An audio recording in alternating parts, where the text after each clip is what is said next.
Hey, good morning. For those of you on the West Coast, out there in the Pacific at Guam, Northern Mariana Islands, or America Samoa, good afternoon to those of you like me who are here on the West Coast. I'm excited. It's Friday. It's the 12th, I think, of August on 2022. We've got a lot of stuff going on with us today on how to make $1 million in the 8A program. This is useful for any business, but it's tips specifically today targeting an audience of 8A businesses. But before we get started, I wanted to talk with you really quick about, we just passed 100 training videos, federal sales training videos yesterday here on LinkedIn, and doing it through live every single day. And the only times we missed was when I actually caught COVID, and it knocked me out for at least a week, I think, in there. But 100 in a row, and all of them are around federal sales training. And so if you haven't taken a look at them, go make sure you visit my profile. Right there in the featured section, you'll see a link to an article that lists all 100 training videos. And so you can go ahead and take a look at those and see which ones you might have missed that you would value. But none of them are really on things like the FAR or even proposal writing. They're about business development and capture. How do I sell more? How do I make more money? And so that's where I really try to target the focus of my training. I'm excited about that. I'm going to turn this caption off wherever I find it, so it stops running. And just making sure I'm seeing we're good to go. We are good to go. Okay, well, welcome. Today, again, we're going to talk about how to succeed in the 8A program by making $1 million in your first year. But if you don't know who I am, my name is Neil McDonald, and I'm the president of the GovCon Chamber of Commerce. I've been in this space for a long time, and these daily trainings are designed to teach federal sales, in particular, the processes and procedures that you need to succeed in the federal market. I spent 20 years as a small business owner, and since 2018, I've been teaching people just like you that government contracting is not a secret. It's just a process. When you follow the process A to Z, you'll achieve the success or the outcome that you wanted.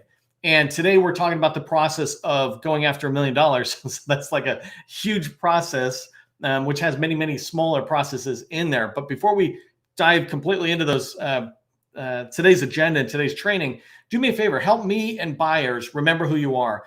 In the chat, if you haven't done it already, go ahead and put your company name and your core competency. Use 2 or 3 words in there as your core competency to make it easy, right? If I think cybersecurity or elevator servicing, SharePoint services, etc. If it's 1, 2, 3 words, it makes it easy for us to remember. Then I can move into your marketing material and learn more. If as a buyer, I might want to do that. So go ahead and put that down there. I'm going to make sure I'm lining up what I want to line up. Also, if you haven't been here before, I move at a fire hose pace, but it's designed to actually give you a couple of nuggets each time that you can take and turn into actionable steps. That's what I want you to get out of today, not just information, but actual tactical steps you can start working on today, or certainly first thing on Monday as the week starts off. So let's just talk from a high level about the 8A program, just to make sure we're bringing it in. I like to make sure we're a little bit on the same page. The SBA spends about $50 billion on the 8A program. When I was digging deep into it, it was $60, $70 million a year in this program. So they're heavily invested in the success of 8A companies. And there's roughly 5,000 8A firms, right? That number goes up or down depending, but basically 5,000 firms and a $50 million budget. From my perspective, every one of you 8A firms should be achieving success that you imagined when you became an 8A, when you took the time to do all the work to apply for the 8A program, and then you got in. But the problem is 50% of the 8A firms aren't winning, and that should not be anybody, but it certainly should not be you. And that's what I'm trying to address in today's training, and all of the training that I do is how do I give you the skills and the information you need on how to do stuff to achieve success. The 8A program, it's a 9-year window, right? We know this, but 9 years is a very short amount of time. Anybody who has children or who's been in the 8A program knows that 9 years goes really fast. And we all miss out on how fast it goes. This is why I'm pushing to say, how do you make $1 million in 12 months?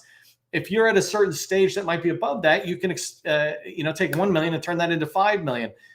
For others, you're just getting started. But either way, we need to get you profitable and making money as fast as possible as a small business in the 8A program. That's the purpose of the 8A program, right? It's a business development program.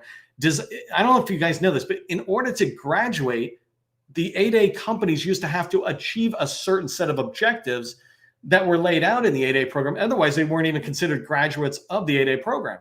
And that's on us. And when I say us, I really mean the SBA and the government, but it's on us on the outside of not having really tracked on that. But I think it's in your control. And I'm going to talk to you today in the training about how you can have control of your own success, and so that you're a positive story of the 8A program and not a statistic that's not good. So if you take responsibility, I'll give you control. I like to say that, and I don't mean like, hey, you're responsible, you're not taking responsibility. What I mean is, if we take responsibility, we are in control of the change we want. If we look to another person and say the reason everything is happening the way it is because of that person, then they have the control and the responsibility. I have to wait for them to do something before my success will come to me. But if I take responsibility, if you take responsibility, you'll have control of your future. You'll have control of your success.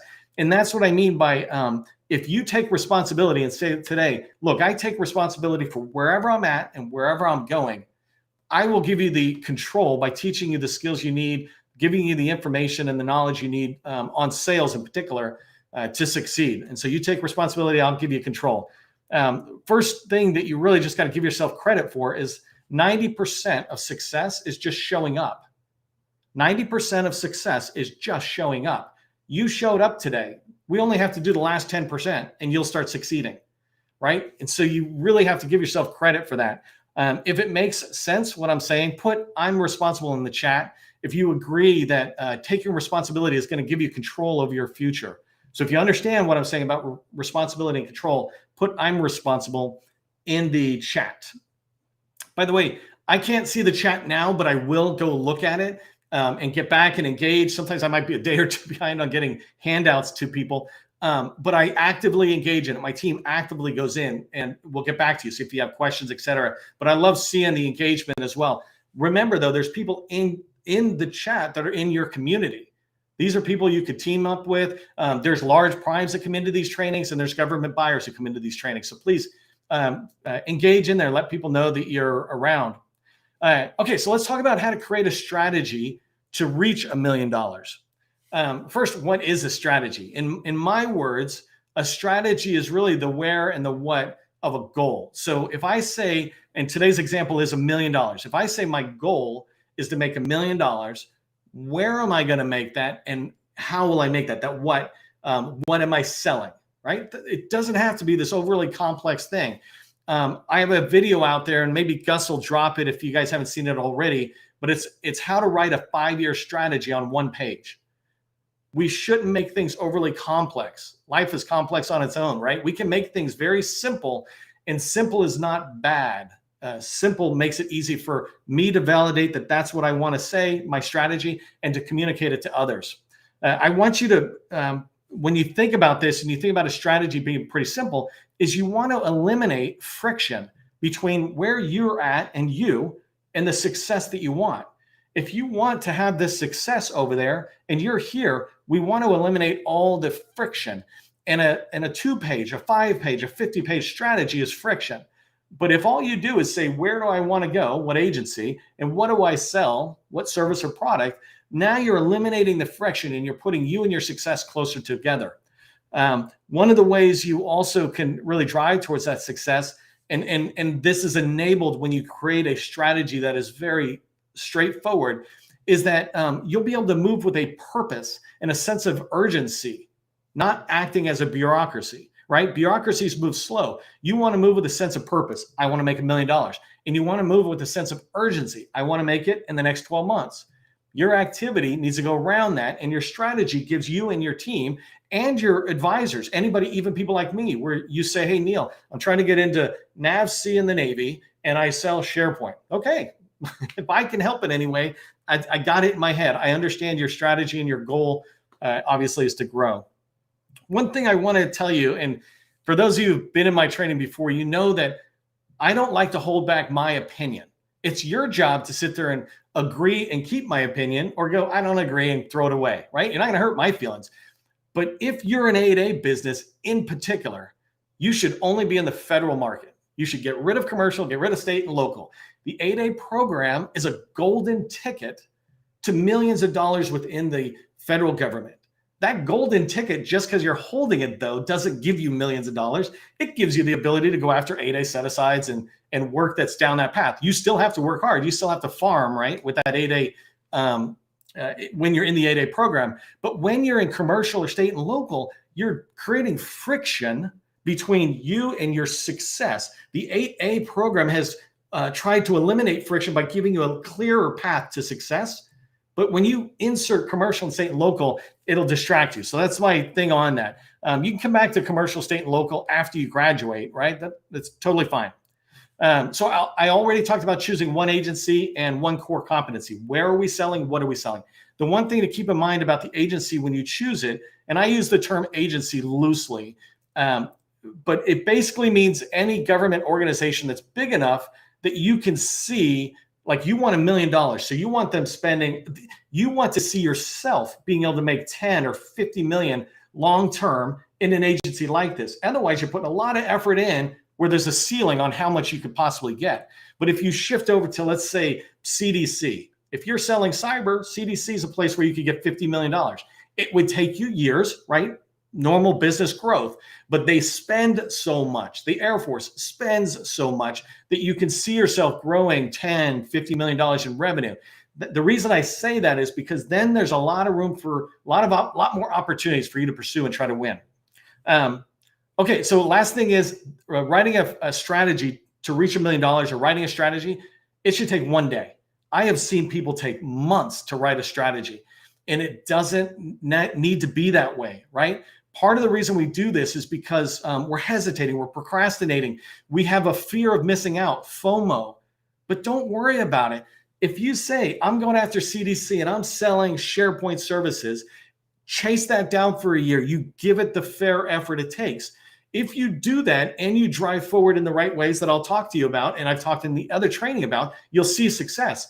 As you go after this 3 months, 6 months, you will see specific measurable activity that tells you that was a right strategy to put in place. Compared to if you said, I want to go after the executive office of the president.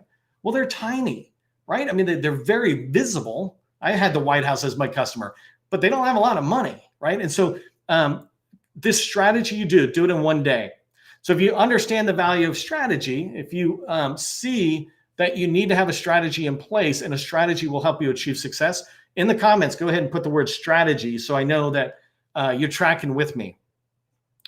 I'm going to come down here. I wanted to show you one other thing really quick. Let me just pull up a graphic here. So this graphic is my 7-step process for federal revenue success. I often feel that people make things that are simple complex. So for example, having a federal government sales process that has tens and tens or almost 100 steps, it's too overwhelming. But this process is designed to just tell you, right here, you can see really quick, visibility, targeting, and outreach. That is a perfect set of processes for getting into a new agency, so business development, or getting into a new opportunity group of people, so capture. Business development and capture, they're both the same. They need you to be visible in the way you want to the buyers. You want to target the people you're going after, and then you want to start outreaching.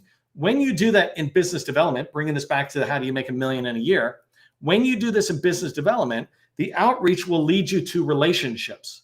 As you develop relationships and they're stronger relationships and you're able to communicate, then you'll find opportunities that you can fit into your pipeline, that fit into your core competency. The opportunities lead to proposals lead to sales, etc. In this case, if I say that I'm looking for $1 million in sales, and I'm going to back this up a little bit, it's a little hard, just stick with me, but if you need $1 million in sales, then you probably need $4 million in proposals going out, and you need $8 million in opportunities. I have a video that I talk about exactly these numbers. How do you break down your pipeline so that you know you have the right number of proposals going out the door, and the right value, how many dollars are going out the door. And then you can back that up, reverse engineer this to the opportunities in your pipeline. I said 8 million there in order to do 4 million in proposal. It's because generally only one out of every 2 opportunities in your pipeline are going forward to proposal. And don't overly worry about the numbers I'm giving you there. You should be making your own numbers based on your own statistics. Don't ever listen to anybody out in the industry. You have to have your own numbers based on your own efforts. We could talk all day long about this is a good place to start. Like 1 out of every 2 opportunities goes to proposal. 1 out of every 4 proposals will win, right? Those are my numbers that I give people, but you have to have your own in place. Anyways, the reason I'm saying this though is as you look to try to make $1 million in sales, it all begins with VTO, visibility, targeting, and outreach. So let me come back to my deck here. So the next thing I want to talk to you about is building a team of advisors. And I just want to touch on this briefly, but we often feel alone out there. People tell us what to do and then they kind of go away, or I go to an event and I see a bunch of people and then I go away. It's your responsibility to build a team of advisors. These are an informal board of advisors is what I call them. But these are people who are willing to help you. And you start with 1 and you're aiming to get up to 10. And I just want to rattle off a few for you. We've got a whole training on this as well. How do I build a board of advisors around the 7 mentors? But the first one that's vital for 8A firms is your business opportunity specialist. You need to have a solid relationship with that person. And my one tip for you is do not let them lead the monthly meetings. You should be going in with your own call plan, your own objective, and your own set of questions or action items for them. They can help you reach other places if you ask them. PTAC counselors, another great one for a team of advisors, right? PTAC counselors not only can give you guidance as you're growing your business, and I'm telling you, they are a very valuable resource, right? When you get in there and you build a relationship, they will be able to move you forward to, let's say, Tinker Air Force Base, right? If you go to Oklahoma, the people in the counselors working for PTAC out there have a relationship with Tinker Air Force Base. If they see you maturing, if they see you as a good procurement-ready company for the Air Force, then they will make that introduction for you. If the Air Force comes and says, hey, I'm looking for an 8A firm or small business to do such and such, if you have the relationship, they'll be able to refer you. It's why I say in the chat, put your core competency, put your company name, so more of us know who you are. Another one is the small business professionals. Actually, they're huge. And if you haven't seen, let me just share my screen really quick too. Sorry. Let me do this. Right there. So small business professionals, right? We have a whole directory of 1,000 small business professionals across. If you're targeting Navy, like I said, they have 150 small business professionals. You're not going to call them all. You don't want to call them all, but you can find 10, 20 of them in there. They're a great source. PCRs or the SBA's procurement center representatives. They're a person who's responsible for tracking on the spending the government is doing and making sure it goes small when it can go small. You want to find out who your PCRs are. 7 mentors. When I said I have a directory of small business professionals, the 7 mentors are also in there with names, numbers, emails. And then the last 2 I want you to track on are small businesses and large businesses. If you're looking at an agency like the Navy, you want to go in and find out who is winning in there. So for large businesses, you want to find, let's say, the top 10 or 20 in your space and whittle them down until you can find a few that can be strategic partners. These strategic partners will also serve to a degree as advisors on how to navigate further and better within that agency. They'll want to work with you to be able to win opportunities themselves. And so they'll be happy to mentor you informally, right, on succeeding in the government space there. This is a step that I often feel people miss. And there's a whole, I think we have 2 or 3 different trainings on how do you find and build and develop relationships with strategic partners. When you create small businesses and large businesses as strategic partners, these people will work for you in the sense that they'll be tracking on opportunities that are coming out, but they'll also be able to give you guidance on how to navigate through to contracting officers that would be an ideal fit for you to grow your business. So where do you find opportunities? This is pretty straightforward. And I just want to remind you, but I want to give you one last one that I think is important. So first off, forecast. Obviously go into forecast in an agency. Second one is PTAX. If you're, again, going to the PTAC and you're developing a relationship, they'll send you a daily digest of opportunities that fit in your space. This is why it is vital that you focus your core competency down into something as straightforward as SharePoint or elevators in construction or risk management framework, or a little bigger to cyber in there. When you have it that focused, the PTACs can help you when they're sending you bids. Any of the rest of us who are thinking about you can help because we know what's there. I would encourage you to find out from the government when you're talking to them, how do you guys manage simplified acquisition procurement, or the SAP, right? How do those opportunities that are below 250,000 get tracked? The State Department just did a whole training last Friday, on Unisys, I think it was, that it's the marketplace that they have.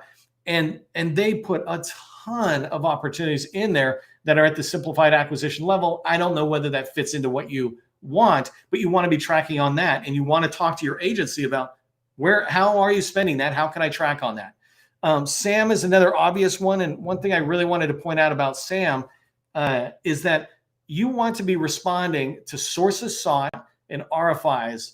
Sources sought and RFIs are the way you shift left, right? You get in earlier than when that RFP comes out. Don't respond to everything. Respond to your core competency. I hear small businesses complain all the time about how hard it is to write a RFI response. I'm like, well, then you're not writing to your core competency.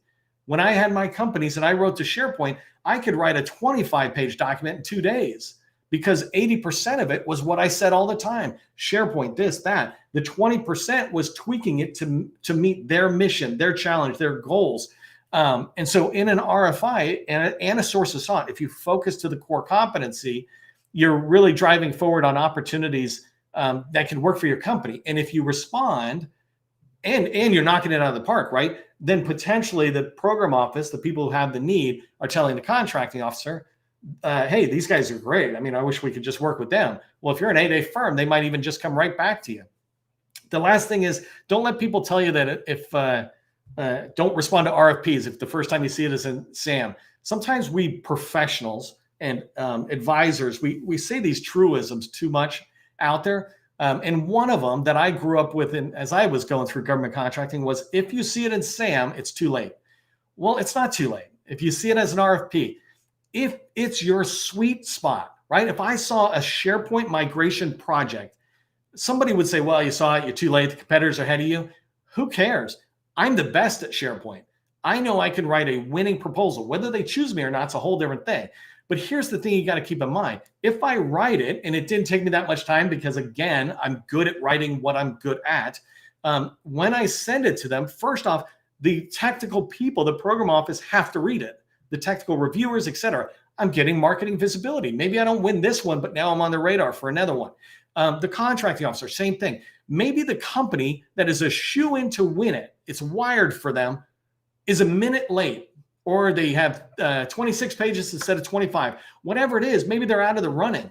Well, if I didn't respond because I follow a rule that if I saw an RFP or SAM is too late, then I'm missing it. You can respond to RFPs that are in SAM pretty easily if you stick to your core competency. And I drive that home a lot. I don't talk about FPDS, by the way, right now, because FPDS to me is looking at expiring contracts, looking at longer term.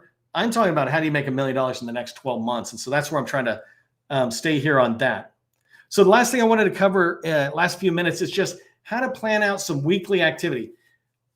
And I do want to pause for 1 second. I know that I'm throwing a lot of information. One of the things that we're going to do after this, for those of you who are showing up, and actually maybe if you help me in chat, just remind me, is I want to send you the list of the trainings we've done, because everything I'm touching on for you today, think about where I just said, how to find opportunities. I have a whole separate 30-minute training on that.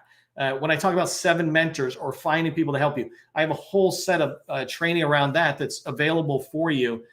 So I'd love to send you that list so you can go look at it and watch the stuff that hit for you in a more expanded way.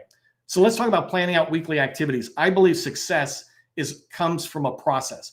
and planning out your week is just another part of the process, right? So we talk about having successful meetings in my space and in the GovCon chamber. You don't want to have great meetings with anybody, right? Anytime I have a meeting with somebody on my team, after I talked with a customer, it's a signal to them if I say, oh, it was a great meeting. A great meeting means it did not move the sale forward. A successful meeting is one that moves the sale forward. You want to have more successful meetings. You don't need people to like you. You need people to buy from you. What do they need in order to buy from you? As you get better at that, you'll be able to have more successful meetings. One of the ways you can really manage your week, though, is every day practice your skills, right? You're going to learn a skill and you need to practice it. Give yourself a 1 hour time block. If you want to make $1 million, how much time are you willing to invest to make $1 million, right? It's a pretty straightforward question, but sometimes it's hard to answer. So my recommendation is block 1 hour a day for outreach. I talk about success in the beginning of business development and getting into an agency begins with VTO, visibility, targeting, and outreach. And so plan an hour a day for that outreach. Visibility and targeting are one and done type activities pretty much. Outreach is continuous. And if you do 1 hour a day, let's say 7 o'clock, 8 o'clock, 9 o'clock in the morning, you'll knock it out. And pretty soon you've done 5 hours and 20 hours. And now you're really starting to reach out to the target customer that you have. And you'll start having more successful calls. Last thing I want to say is I have a couple of handouts that I think would be really helpful as you're planning your weekly activity. One is a 30-day plan outreach. If you're reaching out to these people, but they don't take your call, what should you do? Should I follow up? Should I not follow up? I have a 30-day process map basically that says follow up this exact way these many days after the day you started. So it's a great little cheat sheet for you on how to keep following up with somebody. Until they say no or don't call me, the answer is always yes or maybe. It's never no. They have to say no out loud for it to be no for us salespeople. So ask me if you want that 30-day handout. The other one is a call plan. Every meeting you ever have should have a call plan sheet that you're using. And a call plan has an objective, what you're trying to get out of this meeting that'll make it successful. It also has questions. These are the questions you know you want to ask the customer that will lead to you getting more information and lead to the objective you've set.